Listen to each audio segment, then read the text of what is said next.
बेखौथ' दिनै बुंनांगौनि खोथा नङामोन थेवब्लाबो नोंथाङा सोंबाय जेला आं बुंनो नागिरदों जे आं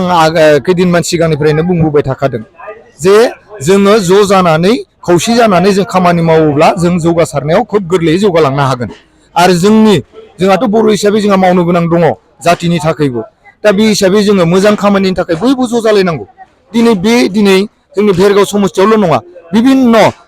जोंनि बिटिसिनि 40टा समस्थियावबो गोबां सानसुमै बिथांमोना जायफ्रा ज' जानानै खामानि मावनो सानदों बिथांमोना दिनै इउपिपिएलआव फैनानै खामानि मावनो दिनै ओंखारबोदों दिनै बिथांमोनखौ जों मस्ट वेलकाम जनायदों दिनै जों गुबुननि खोथाखौ बुंला जोंनि भेरगाव समस्थियाव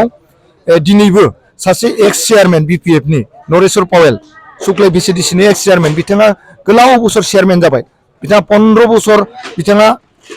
प्राइस चेयारमेन दायित्व लानानै खामानि मावदोंमोन दिनै बिथाङा जोंनि इउपिपिएलआव जइन जाबाय दिनै इएम बिथां दावबासा बर' सारनि हेफाजाबजों जों मस्ट वेलकाम जनायदों आं बुंदों जुलाइ मासनि गेजेराव जोंनि गेजेराव सोरबा एक्स चेयारमेन जानो हागौ सोरबा एक्स एमसिएलए जानो हागौ सोरबा बबेबा दल संगठननि दैदेनगिरि जानो हागौ बयबो ज' जानानै खामानि मावनो ओंखारबोगोन आरो जोंजों ज' थानानै खामानि मावगोन इउपिपिएल हान्जायाव थानानै आरो आं मोनसे खोथा नोंथांमोननि सायाव दिनै बुंबावनो नागिरदों नैबे मार्च दाननि दिनै 19 तारिख फैगौ मार्चनि 25 आरो 30 नि गेजेराव मोनसे धामाका जानो थांगासिनो नायबाय था 25 आरो 30 मार्चनि गेजेराव बिपिएफ हान्जायाव आरो मोनसे सोमखिखांनाय सिमा अखांनाय मोनसे आरो बारहावा बारफैगोन आं दिनै खोथा होबाय सोर जोंनि गेजेराव जइनिं जानो हागौ सोर रिजाइन होनो हागौ बेखौ नोंथांमोना नेनानै था मार्चनि 25 तारिख आरो